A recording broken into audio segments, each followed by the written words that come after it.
Next section 3 basic theory of the system of first order linear equation. Okay, നമ്മൾ first order linear ഇക്വേഷൻസിൻ്റെ, അതായത് system of first order linear ഇക്വേഷൻസിൻ്റെ basic ആയിട്ടുള്ള കുറച്ച് കാര്യങ്ങൾ പറയാൻ പോവുകയാണ്. അതായത് ബേസിക് ആയിട്ട് കാര്യങ്ങൾ പറയുമ്പോൾ വേറെ ഒന്നുമല്ല, നമ്മൾ സിസ്റ്റം ഓഫ് ഇക്വേഷന് നമ്മളെ മെട്രിക്സ് നൊട്ടേഷനിൽ എഴുതാൻ പഠിച്ചിട്ടുണ്ടായിരുന്നു അല്ലേ. ഫോർത്ത് സെം ആ ഒരു സമയത്ത് നമ്മൾ സിസ്റ്റം ഓഫ് ഇക്വേഷൻസിന് എങ്ങനെയാണ് മെട്രിക്സ് റെപ്രസെൻറ്റേഷൻ നടത്തുക എന്നൊക്കെ പഠിച്ചത്. അപ്പം നമുക്ക് ഇവിടെ ഉള്ളത് system of linear differential equation അല്ലേ, system of first order linear differential equation ആയിരുന്നു. അപ്പോൾ ഞാൻ തുടക്കത്തിൽ തന്നെ നമ്മൾ പറഞ്ഞിരുന്നു ലീനിയർ ഡിഫറൻഷ്യൽ ഇക്വേഷനെ നമ്മൾ റെപ്രസെൻറ്റ് ചെയ്യുമ്പോൾ P11 ഓഫ് ടി x1 അതേമാതിരി തന്നെ P12 ഓഫ് ടി x2 അങ്ങനെ എഴുതുമ്പോൾ ഞാൻ പറഞ്ഞിരുന്നു ഇവിടെ നമ്മൾ ഈ P11 P12 എന്ന് പറയുന്നത് എഴുതിയതിനെ കുറിച്ചിട്ട് വല്ലാണ്ട് വെറീഡ് ആവണ്ട. അത് നമ്മൾ അങ്ങനെ ഒരു നൊട്ടേഷൻ കൊടുക്കുന്നത് അതിനെ മെട്രിക്സ് റെപ്രസെൻറ്റേഷനിലായിട്ട് കൺവേർട്ട് ചെയ്യാൻ വേണ്ടിയിട്ടായിരുന്നു എന്ന് നമ്മളവിടെ പറഞ്ഞിട്ടുണ്ടായിരുന്നു. ഓക്കെ, അപ്പോൾ നമ്മളിവിടെ എന്താ പറഞ്ഞിരിക്കുന്നത്, first order linear equation, system of first order linear ഇക്വേഷനെ കുറിച്ചിട്ടാണ് പറയുന്നത്. അപ്പോൾ അതിന് നമ്മൾ ഒരു system of N first order linear ഇക്വേഷനെ നമ്മൾ എങ്ങനെ റെപ്രസെൻറ്റ് ചെയ്യാം എന്ന് പറഞ്ഞിരുന്നു. x1 dash is equal to P11 of T x1 plus P12 of T x2 etcetera plus P1n of T xn plus G1 of T എന്ന് നമ്മൾ എഴുതിയിരുന്നു അല്ലേ. അതേമാതിരി തന്നെ x2 dash of T x2 dash is equal to P21 of t x1 plus P22 of t x2 etc plus P2n of t xn plus G of T. അങ്ങനെ നമ്മൾ അടുത്തത് അങ്ങനെ കുറേ സിസ്റ്റം എഴുതി nth എഴുതുന്നു അല്ലേ. അപ്പോൾ ഇങ്ങനെയുള്ള ഒരു സിസ്റ്റം ഓഫ് ഇക്വേഷനെ കിട്ടിക്കഴിഞ്ഞ് കഴിഞ്ഞാൽ നമുക്കതിനെ മെട്രിക്സ് റെപ്രസെൻറ്റേഷനിലോട്ട് കൺവേർട്ട് ചെയ്യണം. അപ്പോൾ ഇനി എങ്ങനെയാണ് നമ്മൾ മെട്രിക്സ് റെപ്രസെൻറ്റേഷനിലോട്ട് കൺവേർട്ട് ചെയ്യുന്നത് വെച്ച് കഴിഞ്ഞാൽ x dash of t is equal to P of t into x plus G of T എന്ന് എഴുതാണ്. ഓക്കെ, നമ്മൾ തൊട്ട് മുകളിൽ ഡിസ്ക്രൈബ് ചെയ്ത ആ സിസ്റ്റം ഓഫ് എൻ linear ഇക്വേഷൻസിനെ ഒരു മെട്രിക്സ് റെപ്രസെൻറ്റേഷനിൽ എഴുതുകയാണ്. എങ്ങനെയാണ് എഴുതുന്നത്, x dash is equal to P of T X plus G of T എന്ന് പറയുന്നത്. അതായത് അവിടെ ആ എക്സ് ഡാഷ് എന്ന് പറയുന്ന ഒരു മെട്രിക്സ് ആണ്, അതുമാതിരി തന്നെ പി ഓഫ് ടി എന്ന് പറയുന്നത് ഒരു മെട്രിക്സ് ആണ്, അതുമാതിരി തന്നെ ജി ഓഫ് ടി എന്ന് പറയുന്നതും നമ്മളൊരു മെട്രിക്സ് റെപ്രസെൻറ്റേഷനിൽ എഴുതാൻ പോവാണ്. അതുകൊണ്ടാണ് ആ എക്സ് ഡാഷും പി ഓഫ് ടിയും ജി ഓഫ് ടി ഒക്കെ ഒന്ന് എന്ത് ചെയ്ത് ഒന്ന് ബോൾഡ് ആക്കിയിട്ട് എഴുതിയിട്ടുള്ളത്. ഓക്കെ, അപ്പം നമ്മൾ എങ്ങനെയാണ് പറയുക, എക്സ് ഡാഷ് ഓഫ് ടി, അതായത് എക്സ് ഡാഷ് ഓഫ് ടി എന്ന് പറയുന്നത് റെപ്രസെൻറ്റ് ചെയ്യുന്നത് ഈ ഒരു x1 dash x2 dash etcetera to xn dash എന്ന് പറയുന്ന കോളം മെട്രിക്സ്. ഓക്കെ, ഇനി നമ്മൾ പി ഓഫ് ടി എന്ന് പറയുന്ന ആ മെട്രിക്സ് നമ്മൾ എഴുതാൻ പോകുന്നത്, അതായത് ഈ ഓരോന്നിൻ്റെയും x1-ൻ്റെ x2-ൻ്റെ x3-ൻ്റെ എക്സെട്ര ടു xn-ൻ്റെ ഒക്കെ കോയിഫിഷ്യൻസിനെ എടുത്ത് എഴുതുന്ന മെട്രിക്സ്. അപ്പോൾ ഇവിടുത്തെ ഓരോ കോയിഫിഷ്യൻ്റ് ഏതായാലും P11 of T, P12 of T, P1n അങ്ങനെയുള്ള ഓരോന്നിൻ്റെയും കോയിഫിഷ്യൻറ്റിന് എടുത്ത് എഴുതുന്നതായിരിക്കും പി ഓഫ് ടി എന്ന് പറയുന്ന മെട്രിക്സ് വരെ അല്ലേ. അപ്പോൾ പി ഓഫ് ടി എന്ന് പറയുന്ന മെട്രിക്സ് ഏതാ വരുന്നത്, നമുക്ക് ഇതേണ്ടോ ഈ ഒരു മെട്രിക്സ് ആണ്, which is A n/n matrix. അതായത് എന്തുണ്ടായിരിക്കും, n റോസും n കോളംസും ഉണ്ടായിരിക്കും. സോ ഈ എഴുതുന്ന പി ഓഫ് ടി എന്ന് പറയുന്നത് ഒരു n/n മെട്രിക്സ് ആയിരിക്കും. അതിൽ എൻട്രീസ് ഏതൊക്കെയായിരിക്കും, P11 of T, P12 of T, etcetera to Pn of T. നമ്മൾ അന്ന് ഞാൻ നേരത്തെ ആ ഒരു കാര്യം ഡിസ്കസ് ചെയ്യുന്ന സമയത്ത് പറഞ്ഞിരുന്നു നമ്മൾ അല്ലേ, അതായത് നമ്മളൊരു മെട്രിക്സിൻ്റെ എൻട്രീസിനെ എങ്ങനെ റെപ്രസെൻറ്റ് ചെയ്യുക, A11 A12 etcetera to A1n, A21 A22 etcetera to A2n എന്ന് പറഞ്ഞില്ലേ. അപ്പോൾ ആ ഒരു ഫോമിൽ കിട്ടാൻ വേണ്ടിയിട്ടായിരുന്നു നമ്മളവിടെ എന്ത് ചെയ്തായിരുന്നു, x1 x2-ൻ്റെ ഒക്കെ കോയിഫിഷ്യൻസ് എന്ന് പറയുന്നത് ഈ ഒരു ഫോമിൽ എഴുതിയത്. ഓക്കെ, ഇനി എക്സ് എന്ന് പറയുന്ന മെട്രിക്സ് എന്ന് പറയുന്നത് ഏതായിരുന്നു, അതായത് എക്സ് എന്ന് പറയുന്ന മെട്രിക്സ് നമ്മുടെ അൺനോൺസിൻ്റെ മെട്രിക്സ്. ഏതാ നമ്മുടെ അൺനോൺസ്, നമുക്ക് ഏതൊക്കെ അറിയാത്ത unknowns, x1 x2 etcetera to xn എന്ന് പറയുന്നത്. So X is equal to the column matrix x1 x2 etcetera to xn എന്ന് പറയുന്നത്. ഓക്കെ, ഇനി ജി ഓഫ് ടി എന്ന് പറഞ്ഞപ്പോൾ മനസ്സിലായിട്ടുണ്ടാവില്ല, ഏതായിരിക്കും ജി ഓഫ് ടി എന്ന് പറയുന്ന മെട്രിക്സ് വരിക, ജി ഓഫ് ടി എന്ന് പറയുന്ന മെട്രിക്സ് ഇതാണ്ടോ കോളം മെട്രിക്സ് ആയിട്ട് വരിക, G1 of t, G2 of T etcetera to Gn of T എന്ന് പറയുന്ന ആ ഒരു കോളം മെട്രിക്സ് ആയിരിക്കും നമുക്ക് എന്ത് പറയുക, ജി ഓഫ് ടി എന്ന് പറയുക. സോ നമുക്ക് അതാണ് g of t is equal to G1 of t, G2 of t, etc. to Gn of t എന്ന് പറയുന്ന ഒരു കോളം മെട്രിക്സ് കിട്ടി. ഓക്കെ, അപ്പോൾ നമുക്ക് തന്ന ഒരു എന്താ പറയുക സിസ്റ്റം ഓഫ് എൻ, അതായത് N system of linear differential ഇക്വേഷനെ നമുക്ക്, അതായത് ഇതായിരുന്നു നമുക്ക് തന്നിട്ടുണ്ടായിരുന്നു a system of N first order linear equation. ഇതിനെ മെട്രിക്സ് റെപ്രസെൻറ്റേഷനിൽ എങ്ങനെ റെപ്രസെൻറ്റ് ചെയ്യുമെന്ന് ചോദിച്ചു കഴിഞ്ഞാൽ നമ്മൾ എന്ത് പറയണം, X dash is equal to P of T X plus G of T എന്ന് എഴുതണം. ഇവിടെ നമ്മുടെ ആ എക്സ് ഡാഷും പി ഓഫ് ടിയും എക്സും ജി ഓഫ് ടി ഒക്കെ എഴുതുമ്പോൾ എന്ത് ചെയ്യുക, ഒന്ന് ബോൾഡ് ചെയ്തിട്ട് എഴുതണം. കാരണം അതെന്തിനെയാണ് റെപ്രസെൻറ്റ് ചെയ്യുന്നത്, അതൊരു മെട്രിക്സുകളെയാണ് റെപ്രസെൻറ്റ് ചെയ്യുന്നത്. എന്നിട്ട് അവിടെ എത്ര മാത്രം എഴുതി വെച്ചാൽ മതിയോ, മെട്രിക്സ് റെപ്രസെൻറ്റേഷൻ എഴുതുമ്പോൾ X dash is equal to P of T X plus G of T എന്ന് എഴുതിയാൽ മതിയോ, പോരാ. നമ്മളവിടെ എന്താണ് പി ഓഫ് ടി, എന്താണ് ജി ഓഫ് ടി, എന്താ എക്സ് ഡാഷ് എന്താന്നൊക്കെ എഴുതണം. So X is equal to column matrix എഴുതണം, X dash is equal to this column matrix എന്ന് എഴുതണം, G of T is equal to this column matrix എന്ന് എഴുതണം. അതേമാതിരി പി ഓഫ് ടി എന്ന് പറയുന്നത് ഈ ഒരു n by n മെട്രിക്സ് ആക്കിയിട്ട് എഴുതണം. അത്രയും കാര്യങ്ങളാണ് നമ്മൾ പറഞ്ഞിരുന്നത്. ഓക്കെ, ഇനി നമ്മുടെ ഇപ്പോൾ ഈ x is equal to five of T എന്ന് നമ്മുടെ സൊല്യൂഷൻ, അതായത് ഈ ഗിവൺ ഇക്വേഷൻ്റെ, നമ്മുടെ ഈ ഗിവൺ സിസ്റ്റത്തിൻ്റെ സൊല്യൂഷൻ അല്ലേ x is equal to column matrix x1 x2 etcetera to x എന്ന് നമ്മൾ പറഞ്ഞത്. അപ്പോൾ ഇനി ആ സൊല്യൂഷനെ നമ്മൾ ഫൈവ് ഓഫ് ടി എന്ന് പറയുന്ന രീതിയിൽ നമുക്ക് അതിനെ റെപ്രസെൻറ്റ് ചെയ്യാൻ പറ്റും. X is equal to five of T എന്ന് പറയാം. അപ്പോൾ നമുക്ക് അങ്ങനെ എഴുതുകയാണെങ്കിൽ, അതായത് നമ്മൾ ആ മെട്രിക്സിനെയാണ് നമ്മൾ എഴുതുന്നത് അല്ലേ. എക്സ് എന്ന് പറയുന്നത് നമുക്കൊരു കോളം മെട്രിക്സ് ഉണ്ടായിരുന്നു, ആ കോളം മെട്രിക്സിനെയാണ് നമ്മൾ എക്സ് എഴുതുന്നത്. ആ എക്സ് ഇസ് ഈക്വൽ ടു ആണ് നമുക്ക് എന്ത് പറയുന്നത്, ഫൈവ് ഓഫ് ടി എന്ന് പറഞ്ഞിരിക്കുന്നത്. അപ്പോൾ അങ്ങനെ വരുമ്പോൾ ഇതിലുള്ള എലമെൻസിനെ ഫൈവ് ഓഫ് ടി എന്ന് പറയുമ്പോൾ ഞാൻ 5 ഓഫ് ടി, x1 പകരം 5 of t, then 5 of t etcetera up to 5n of T എന്ന് എടുക്കുകയാണ്. അപ്പോൾ അതിൻ്റെ ഓരോ കമ്പോണൻസിനെ നമുക്ക് എന്ത് പറയാം, x1 is equal to 5 of t, x2 is equal to 5 of t, etcetera up to xn is equal to 5n of t എന്ന് നമുക്ക് ഉണ്ടായിരിക്കും. ഓക്കെ, അപ്പോൾ ഇവിടെ എന്താ നമുക്ക് കിട്ടുന്ന x എന്ന് പറയുന്നതാണ് സൊല്യൂഷൻ. ആ സൊല്യൂഷൻ്റെ ഉള്ളിൽ നമുക്ക് x1 x2 et cetera up to xn ആയിരുന്നു. ആ ഓരോ x1ഉം x2 എന്നൊക്കെ പറയുന്നത് ഒരു ഫങ്ഷൻ ഓഫ് ടി ആയിരിക്കും എന്ന് റെപ്രസെൻറ്റ് ചെയ്യാനാണ് നമ്മൾ എന്ത് ചെയ്ത്, ഇപ്പോൾ ഇവിടെ x1 is equal to 5 of t എന്നും x2 is equal to 5 of t etcetera up to xn is equal to 5n of t എന്ന് നമ്മളവിടെ പ്രത്യേകിച്ച് എടുത്ത് പറഞ്ഞിട്ടുണ്ടായിരുന്നത്. ഓക്കെ, അപ്പോൾ അത്രയും കാര്യങ്ങളാണ് നമ്മളവിടെ ശ്രദ്ധിക്കാനുള്ളത്.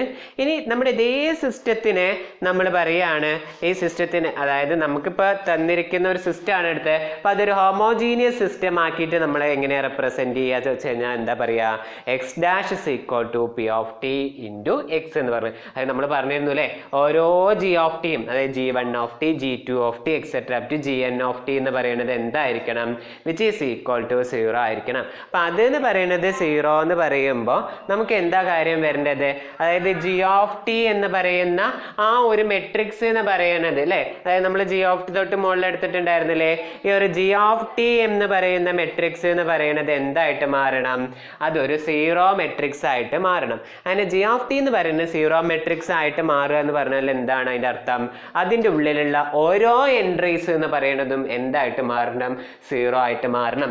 അതിൻ്റെ ഉള്ളിലുള്ള ഓരോ എൻട്രീസും 0 ആയിട്ട് മാറുക എന്ന് പറഞ്ഞാൽ മീൻ ചെയ്യുന്നത് എന്തായിരിക്കും, G1 of t is equal to 0 ആയിരിക്കും, G2 of t is equal to 0 ആയിരിക്കും, etcetera up to Gn of T എന്ന് പറയുന്നതും എന്തായിട്ട് വരും, 0 ആയിട്ട് വരും. ഓക്കെ, അപ്പം നമ്മുടെ കയ്യിലുള്ള ഈ സിസ്റ്റം ഓഫ് ഇക്വേഷൻ, ഞാൻ സിസ്റ്റം ഓഫ് ഇക്വേഷൻ എന്നാണ് പറഞ്ഞുകൊണ്ട് വരുന്നത്. നമുക്ക് എന്താണ് ഇവിടെ ആക്ച്വലി എന്താണുള്ളത്, സിസ്റ്റം ഓഫ് linear differential ഇക്വേഷൻ്റെ കാര്യങ്ങളാണ് നമ്മൾ പറയുന്നത്. അപ്പോൾ അതിൽ g of t is equal to 0 വരുന്ന കേസിലായിരിക്കും ഈ ഒരു ഇക്വേഷൻ എന്ന് പറയുന്നത് ഹോമോജീനിയസ് ആയിട്ട് വരിക.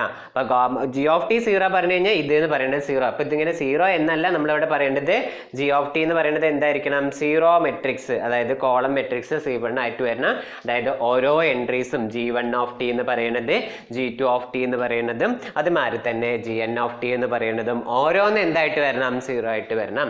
അപ്പോൾ അതാണ് നമുക്ക് അവിടെ എന്ത് പറയാനുള്ള ഹോമോജീനിയസ് കേസിൽ നമുക്ക് പറയാനുള്ളത്. ഇനി നമുക്ക് സോൾവ് ചെയ്യുമ്പോൾ ഓരോ സൊല്യൂഷൻ, അതായത് നമുക്ക് ഹോമോജീനിയസ് ഇക്വേഷൻസ് സോൾവ് ചെയ്യാൻ അറിയാം അല്ലേ. ഹോമോജീനിയസ് ഇക്വേഷൻസ്, ഓരോ ഹോമോജീനിയസ് ഇക്വേഷൻസ് നമുക്ക് സോൾവ് ചെയ്യാൻ അറിയാം. ഹോമോജീനിയസ് ഇക്വേഷൻ സോൾവ് ചെയ്തിട്ട് നോൺ ഹോമോജീനിയസ് ഇക്വേഷൻ സോൾവ് ചെയ്യാൻ വേണ്ടിയിട്ട് നമുക്ക് ഒരുപാട് മെത്തേഡ്സ് ഒക്കെ നമുക്ക് അവൈലബിൾ ആണ്. സോ ആ മെത്തേഡ്സ് ഒക്കെ വെച്ചിട്ട് നമ്മൾ എന്ത് ചെയ്യാണ്, ഓരോന്ന് പറയാണ്. ഓക്കെ, ഇനി നമ്മളിവിടെ പറയുന്നത് നമ്മുടെ x1 എന്ന് പറയുന്നത് റെപ്രസെൻറ്റ് ചെയ്യുന്നുണ്ട് അല്ലേ. അപ്പോൾ നമ്മളിവിടെ ഒരു മൂന്നാമത്തെ സിസ്റ്റം ആക്കിയിട്ട് എടുത്തിട്ടുണ്ട്. ഇത് സൊല്യൂഷൻസിൻ്റെ സെറ്റാണ്. നമ്മുടെ x1 എന്ന് പറയുന്നത് ഇപ്പോൾ ഒരു സൊല്യൂഷനാണ്, നമ്മുടെ ഗിബൺ സിസ്റ്റത്തിൻ്റെ ഒരു സൊല്യൂഷനാണ് x1 എന്നുണ്ടെങ്കിൽ ആ x1 റെപ്രസെൻറ്റ് ചെയ്യാണ് x11 x21 etcetera up to xn1 എന്ന് പറയുന്നത്. ഓക്കെ, മനസ്സിലാവുന്നുണ്ടോ? അതായത് നമുക്ക് x എന്നുണ്ടായിരുന്നു, ആ x ഈസ് ഈക്വൽ ടു നമുക്ക് എന്ത് പറഞ്ഞു, നമ്മൾ x1 x2 etcetera up to xn എന്നുണ്ടായിരുന്നു. അതിൽ നമ്മൾ ആ x1 നമ്മൾ വീണ്ടും ഒരു കോളം മെട്രിക്സ് ആയിട്ട് റെപ്രസെൻറ്റ് ചെയ്യും. അതുമാതിരി x2 ഒരു കോളം മെട്രിക്സ്, xn എന്ന് പറയുന്നതിന് ഒരു കോളം മെട്രിക്സ് ആക്കിയിട്ട് എഴുതി മാറ്റുന്നു. അത്രയേ ഉള്ളൂ. അതായത് നമ്മൾ ഓരോ സൊല്യൂഷൻ പറയുകയാണ്. അതായത് നമ്മൾ ഇനി മുതൽ സൊല്യൂഷൻ റെപ്രസെൻറ്റ് ചെയ്യുന്നത് എക്സ്, അതായത് അതിൻ്റെ പവറിൽ 1 ഒരു ബ്രാക്കറ്റ് ഇട്ട് 1, അത് തന്നെയാണ് നമ്മൾ ഒരു സൊല്യൂഷൻ, അത് ആ ഒരു ഫോമിലായിരിക്കും. അപ്പോൾ ആ ഓരോ സൊല്യൂഷനും ഏത് ഫോം, ഒരു മെട്രിക്സ് ഫോമിലായിരിക്കും. അതെന്ന് പറയുന്നത് x11 x21 എക്സെട്ര xn1 എന്ന് പറയുന്നത്. ഓക്കെ, അപ്പോൾ ആ ഓരോ സൊല്യൂഷൻ്റെയും നൊട്ടേഷൻ എന്ന് പറയുന്നത് ഒന്ന് പഠിച്ചു വയ്ക്കുക. അപ്പോൾ ആ മെട്രിക്സ് ഫോമിൽ എങ്ങനെയാണ് എന്ന് പറഞ്ഞതേ ഉള്ളൂ. കുറച്ച് പ്രോബ്ലം ചെയ്യുമ്പോഴാണ് നമുക്ക് എന്ത് ചെയ്യാമല്ലോ, കുറച്ചുകൂടി ക്ലിയർ ആയിട്ട് മനസ്സിലാവുള്ളൂ. അപ്പോൾ സൊല്യൂഷൻ എന്ന് പറയുന്നത് ഏത് ഫോമിലായിരിക്കും, ഈ ഒരു ഫോമിലായിരിക്കും എന്നുള്ള കാര്യം മാത്രം ഒന്ന് ഓർത്ത് വയ്ക്കാം. അതായത് നമ്മൾ പറഞ്ഞിരുന്നു, അതായത് ഈ ഒരു ഇക്വേഷൻ ഹോമോജീനിയസ് ഇക്വേഷൻ ആണ് ഇപ്പോൾ ഇവിടെ എടുത്തത്. അപ്പോൾ ഈ ഇക്വേഷൻ്റെ സൊല്യൂഷൻ എന്ന് പറയുന്നത് എന്തായിരിക്കും, ഇത് സോൾവ് ചെയ്ത് നമുക്ക് എന്തിൻ്റെ വാല്യൂ കിട്ടുക, എക്സ് എന്നാണ് നമ്മൾക്ക് കിട്ടുന്നത് സൊല്യൂഷൻ ഉണ്ടാവുക. അപ്പോൾ നമുക്ക് അങ്ങനെ ഓരോ സൊല്യൂഷൻ, ഇപ്പോൾ x1 എന്ന് പറയുന്നത് ഒരു സൊല്യൂഷൻ, x2 എന്ന് പറയുന്നത് വേറൊരു സൊല്യൂഷൻ, x3 എന്ന് പറയുന്നത് വേറൊരു സൊല്യൂഷൻ. ഇത് അതായത് ഈ സിസ്റ്റം ഓഫ് n ഇക്വേഷൻ അല്ലേ, ഇപ്പോൾ n സൊല്യൂഷൻ ഉണ്ടാവണമല്ലോ. അപ്പോൾ അതുകൊണ്ടാണ് ഹോമോജീനിയസ് സിസ്റ്റം ആൾവേസ് കൺസിസ്റ്റൻ്റ് ആണ്. അപ്പോൾ അതുകൊണ്ടാണ് നമ്മളിവിടെ പറയുന്നത് x1 x2 etcetera up to xn എന്ന് പറയുന്ന ഓരോ കാര്യങ്ങളും നമ്മളോട് പറഞ്ഞത്. അപ്പോൾ അതിനെ റെപ്രസെൻറ്റ് ചെയ്യുന്ന ഫോമാണ് ഇവിടെ പറഞ്ഞത്. ഓക്കെ, ഇനി നമ്മൾ അടുത്തത് പറയാൻ പോകുന്നത് പ്രിൻസിപ്പിൾ ഓഫ് സൂപ്പർ പൊസിഷൻ എന്ന് പറയുന്നത്. ഓക്കെ, എന്താണ് പ്രിൻസിപ്പിൾ ഓഫ് സൂപ്പർ പൊസിഷൻ? ഇപ്പോൾ ഇവിടെ ശ്രദ്ധിക്കണം, നമ്മൾ പ്രിൻസിപ്പിൾ ഓഫ് സൂപ്പർ പൊസിഷൻ ഇതിൻ്റെ മുന്നേയും പഠിച്ചിട്ടുണ്ട്. ഇവിടെ പഠിച്ചിട്ടുള്ളത് സെക്കൻഡ് ഓർഡർ ഡിഫറൻഷ്യൽ ഇക്വേഷൻസ് പറഞ്ഞ സമയത്തായിരുന്നു അവിടെ നമ്മൾ പ്രിൻസിപ്പിൾ ഓഫ് സൂപ്പർ പൊസിഷൻ പറയുന്നത്. അപ്പം നമ്മൾ ഇവിടെ എന്തിനാണ് പറയുന്നത്? അപ്പോൾ അത് എന്താ പറയുക, നമ്മളോട് ചോദിക്കുമ്പോൾ അത് ഏത് ഇക്വേഷനാണ് പറഞ്ഞിട്ടുള്ളത്? ഒരു സിസ്റ്റം ഓഫ് ഇക്വേഷനുള്ള പ്രിൻസിപ്പിൾ ഓഫ് സൂപ്പർ പൊസിഷൻ ആണോ ചോദിച്ചിട്ടുള്ളത്, അല്ലെങ്കിൽ സെക്കൻഡ് ഓർഡർ ഡിഫറൻഷ്യൽ ഇക്വേഷൻ്റെ പ്രിൻസിപ്പിൾ ഓഫ് സൂപ്പർ പൊസിഷൻ? അതായത് ഇങ്ങനെയായിരിക്കും പറയുക, state and prove the principle of superposition for second order differential equation എന്ന് പറയുകയാണെങ്കിൽ നമ്മൾ മുന്നേ പഠിച്ചത് തന്നെ പറയണം. അല്ല പറയുകയാണ് state and prove the principle of superposition എന്ന് പറയുകയാണ് for a system of equation എന്ന് പറയുക. System of first order differential equation എന്നോ, അല്ലെങ്കിൽ first order linear differential equation എന്നോ, first order linear homogeneous differential equation എന്നൊക്കെ പറഞ്ഞു കഴിഞ്ഞാൽ ഇനി പറയാൻ പോകുന്നതാണ് നമ്മൾ പറയേണ്ടത്. പ്രത്യേകിച്ച് ഒന്നും പറഞ്ഞിട്ടില്ല, പ്രിൻസിപ്പിൾ ഓഫ് സൂപ്പർപോസിഷൻ എന്ന് മാത്രമേ പറഞ്ഞിട്ടുള്ളെങ്കിൽ ഏതാണോ നിങ്ങൾക്ക് ഓർമ്മയുള്ള ആ ഒരു മെത്തേഡ് വെച്ചിട്ട് നമുക്ക് എഴുതാൻ പറ്റുന്നത്. ഓക്കെ, അപ്പോൾ എന്താണ് ഇവിടെ സിസ്റ്റം ഓഫ് ഇക്വേഷന് വേണ്ടിയിട്ടുള്ള പ്രിൻസിപ്പിൾ ഓഫ് സൂപ്പർപോസിഷൻ എന്ന് പറയുന്നത് നോക്കാം. Principle of superposition, the vector functions x1 and x2 are the solutions of a homogeneous system of linear equation x dash is equal to p of t x, then the linear combination c1 x1 plus c2 x2 is also a solution for any constant c1 and c2 എന്ന് പറയുന്നത്. അതായത് നമ്മുടെ കയ്യിലുള്ള ഒരു system of equation ഉണ്ട്. ആ system of ഇക്വേഷനെ നമ്മൾ matrix representation നടത്തി എഴുതാണ് ഇവിടെ x dash is equal to P of t into x എന്ന് പറയുന്നത്. അങ്ങനെയാണെങ്കിൽ അതിൻ്റെ ആ സിസ്റ്റത്തിൻ്റെ രണ്ട് സൊല്യൂഷനാണ് x1 എന്ന് പറയുന്നതും x2 എന്ന് പറയുന്നത്. ഓക്കെ, അപ്പോൾ x1 എന്ന് പറയുന്ന സൊല്യൂഷൻ എങ്ങനെയായിരിക്കും? ആ സൊല്യൂഷൻ്റെ ഫോം x1 എന്ന് പറയുന്ന സൊല്യൂഷൻ ഏതായിരിക്കും? ഈ ഒരു ഫോമിലായിരിക്കും കേട്ടോ. മാതിരി x2 എന്ന് പറയുന്ന സൊല്യൂഷൻ എന്ന് പറയുന്നത് ഈ ഒരു ഫോമിലായിരിക്കും. അതായത് ഓരോ അതായത് മെട്രിക്സുകളുടെ കമ്പോണൻ്റ് ആയിട്ടാണ് നമുക്ക് ഉണ്ടാവുക. അപ്പോൾ ഓരോന്നും x11 of t, x21 of T, etcetera to xn1 of T എന്ന് പറയുന്ന ഫോമിലായിരിക്കും. x1 ഓഫ് ടി എന്ന് പറഞ്ഞാൽ അടുത്തത് ഈ ഒരു ഫോമിലായിരിക്കും. അങ്ങനെയാണെങ്കിൽ ആ രണ്ട് സൊല്യൂഷൻ്റെ ലീനിയർ കോമ്പിനേഷൻ എന്ന് പറയുന്നത് എന്തായിരിക്കും? ഈ ലീനിയർ കോമ്പിനേഷൻ എന്ന് പറയുന്നതും ഈ ഒരു സിസ്റ്റം ഓഫ് ഇക്വേഷൻ്റെ സൊല്യൂഷൻ ആയിരിക്കും എന്നാണ് പറയുന്നത്. ഓക്കെ, അപ്പോൾ വലിയ വ്യത്യാസമൊന്നുമില്ല. നമ്മൾ പണ്ട് സെക്കൻഡ് ഓർഡറിൽ പറഞ്ഞ കാര്യം അതേമാതിരി തന്നെയാണ്. പക്ഷെ ഇവിടെ നമ്മൾ ഉപയോഗിക്കുന്നത് ഏതാണ്? സിസ്റ്റം ഓഫ് ഇക്വേഷൻ എന്നുള്ള ടേംസിലാണ് ഉപയോഗിക്കുന്നത്. അപ്പോൾ ഇവിടുത്തെ എക്സും അതായത് എക്സും പി ഓഫ് ടി എന്ന് പറയുന്നതും എക്സ് ഡാഷ് എന്നൊക്കെ പറയുന്നത് ഓരോ മെട്രിക്സ് ഫോമിലായിരിക്കും. ഇനി നിങ്ങൾക്ക് ഇതേ statement principle of super position ഒന്നും തരാതെ ഈ ഒരു സ്റ്റേറ്റ്മെൻറ്റ് തന്നിട്ട് നിങ്ങളോട് പ്രൂവ് ചെയ്യാൻ പറയാൻ ചോദിക്കാം. അപ്പോൾ അവിടെ നിങ്ങൾക്ക് തരാനുള്ള ഒരു സാധ്യത ഈ X dash is equal to ഇങ്ങനെയുള്ളതിന് പകരം X dash is equal to P of T X എന്നുള്ളതിന് പകരം ചിലപ്പോൾ നിങ്ങൾക്ക് ഇങ്ങനെയും തരാം. എങ്ങനെ X one dash is equal to P one of T X one of T അങ്ങനെ പറഞ്ഞിട്ട് ആ ഒരു മറ്റേ എക്സ്പാൻഡ് ചെയ്തിട്ടുള്ള ഫോം ഉണ്ടല്ലോ, മെട്രിക്സിലോട്ട് കൺവേർട്ട് ചെയ്യാത്ത ആ സിസ്റ്റം ആയിട്ട് തന്നെ തന്നിട്ട് നിങ്ങളോട് ചിലപ്പോൾ പ്രൂവ് ചെയ്യാനും ചോദിക്കാം. അപ്പോഴും പ്രൂഫ് ഇതേമാതിരി തന്നെയാണ് വരേണ്ടത്. ഓക്കെ, അപ്പോൾ ഇനി എന്താണ് പ്രൂഫ് എങ്ങനെയാണെന്ന് നോക്കാം. Since x1 and x2 are the solutions of A given homogeneous equation. നമ്മളോട് പറഞ്ഞിട്ടുണ്ടല്ലോ അല്ലേ, അതായത് x1 എന്ന് പറയുന്നത് ഇതിൻ്റെ സൊല്യൂഷനാണ്, അതേമാതിരി x2 എന്ന് പറയുന്നതും ഇതിൻ്റെ സൊല്യൂഷനാണ്. അങ്ങനെയാണെങ്കിൽ നമുക്ക് എന്ത് ചെയ്യണം? ഈ x1ഉം x2 എന്ന് പറയുന്നത് തന്നിരിക്കുന്ന ഡിഫറൻഷ്യൽ, അതായത് ഈ സിസ്റ്റം സാറ്റിസ്ഫൈ ചെയ്യണ്ടേ? അങ്ങനെ തന്നിരിക്കുന്ന സിസ്റ്റം സാറ്റിസ്ഫൈ ചെയ്യുക പറഞ്ഞു കഴിഞ്ഞാൽ എന്താണ്? ഇപ്പോൾ ഇവിടെ എക്സ് ഡാഷ് എന്നാണ് പറയേണ്ടത്. ഇപ്പം നമുക്ക് എന്താ വേണ്ടത്? x1 ഡാഷ് എന്നാണ്. അപ്പം നമ്മൾ അത് എഴുതാനുള്ള ബുദ്ധിമുട്ടുണ്ട്. അതായത് നമുക്ക് ഇങ്ങനെ എഴുതണം അല്ലേ, x1 ഡാഷ് എന്ന് പറയുമ്പോൾ നമ്മൾ ഇങ്ങനെ എഴുതണം, x1 എന്ന് എഴുതി പിന്നെ ഒരു ഡാഷ് എന്നൊക്കെ എഴുതണം അല്ലേ, അങ്ങനെയല്ലേ ഇവിടെ? അതായത് ഈ എക്സിന് പകരം ഈ x1 എന്ന് സബ്സ്റ്റിറ്റ്യൂട്ട് ചെയ്ത് കൊടുക്കുമ്പോൾ നമുക്ക് ഇത്രയും ബുദ്ധിമുട്ട് വരുന്നുണ്ട്. അതുകൊണ്ട് നമ്മൾ അതിന് പകരം എന്താ എഴുതുക? ഈ എക്സ് ഡാഷ് എന്നൊക്കെ പറയുമ്പോൾ നമ്മൾ d/dt എന്നാണല്ലോ എഴുതാറ് അല്ലേ. അപ്പോൾ നമ്മൾ അതേമാതിരിയാണ് ഇവിടെ റെപ്രസെൻറ്റ് ചെയ്യുന്നത്. d/dt of x1 is equal to P of t into x1 എന്ന് പറയുന്നത് അല്ലേ. ഇതേമാതിരി നമ്മളോട് എന്ത് പറഞ്ഞിട്ടുണ്ടായിരുന്നു? x2 ഒരു സൊല്യൂഷൻ ആണെന്ന് പറഞ്ഞിട്ടുണ്ടായിരുന്നു. x2 ഒരു സൊല്യൂഷൻ ആണെങ്കിൽ ഇത് സാറ്റിസ്ഫൈ ചെയ്യണ്ടേ? ഇക്വേഷൻ സാറ്റിസ്ഫൈ ചെയ്യണ്ടേ? അപ്പോൾ നമുക്ക് എങ്ങനെ എഴുതാൻ പറ്റും? d/dt of x2 is equal to P of T x2 എന്ന് എഴുതാം. ഓക്കെ, അപ്പോൾ നമുക്കിത് നമ്മുടെ കയ്യിലുള്ള കണ്ടീഷൻ ഉപയോഗിച്ച് നമ്മൾ എഴുതി വെച്ചു. അതായത് x1 നമ്മുടെ സൊല്യൂഷൻ ആണെന്ന് നമുക്ക് തന്നിട്ടുണ്ടായിരുന്നു. സോ x1 എന്ന് പറഞ്ഞു കഴിഞ്ഞാൽ തന്നിരിക്കുന്ന ഈ സിസ്റ്റം സാറ്റിസ്ഫൈ ചെയ്യണം. അതുമാതിരി x2 ഒരു സൊല്യൂഷൻ ആണെന്നുണ്ടായിരുന്നു. അപ്പോൾ അതുകൊണ്ട് x2 എന്ന് പറയുന്നതും തന്നിരിക്കുന്ന സൊല്യൂഷൻ സാറ്റിസ്ഫൈ ചെയ്യണം. അങ്ങനെ നമ്മൾ ആ രണ്ട് കണ്ടീഷൻസ് കൂടി നമ്മളിവിടെ എഴുതി വെച്ചു. നമുക്കിതാണോ കാണിക്കേണ്ടത്? അല്ല, ഇത് കാണിക്കേണ്ട എന്താ പറയണത്? ഈ ഇത് അതായത് c1 x1 + c2 x2 എന്ന് പറയുന്നത് ഈ ഒരു സിസ്റ്റത്തിൻ്റെ സൊല്യൂഷൻ ആണ് എന്നാണ് കാണിക്കേണ്ടത്. അങ്ങനെ സൊല്യൂഷൻ ആണെന്ന് കാണിക്കണമെങ്കിൽ എന്താ നമ്മൾ ചെയ്യേണ്ടത്? അതായത് ഈ c1 x1 + c2 x2 എന്ന് പറയുന്നത് തന്ന സിസ്റ്റം സാറ്റിസ്ഫൈ ചെയ്യുന്നുണ്ട്. തന്ന സിസ്റ്റം സാറ്റിസ്ഫൈ ചെയ്യുന്നുണ്ടെന്ന് പറയുകയാണെങ്കിൽ നമുക്ക് അവിടെ എന്താ വരിക?